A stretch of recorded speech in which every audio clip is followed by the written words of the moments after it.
Hi everyone, my name is Amy, and in this video, I'll show you how to add the Poppers button widget to your Squarespace website.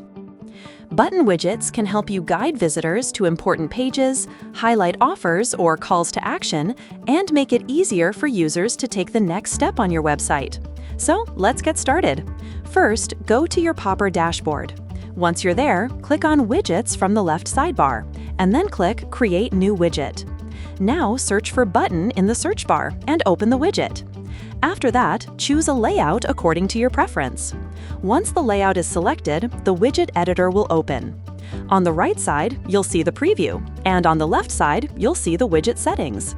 In the Setup tab, you can change the content. You can make the button icon only, and if icon only is disabled, you can also change the button text, add subtext, and upload a custom icon. Next, in Widget Layout, you can use the button as an embed or floating widget. If you select floating, you can also change the position of the widget. In Trigger and Action, you can add a destination link and choose to open it in a new tab. In the Advanced Layout section, you can add text above and below the button and customize that text as needed. Then, in Templates, you can change the button template.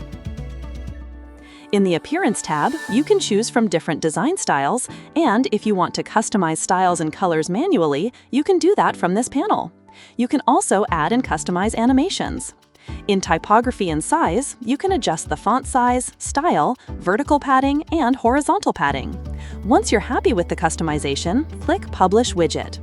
After publishing, copy the code and go to your Squarespace site editor. Inside the editor, add a code block, then paste the installation code into it. After that, save your changes. Once your website is live, refresh the page and your widget will appear successfully. That's it for this video. I'll see you in the next one.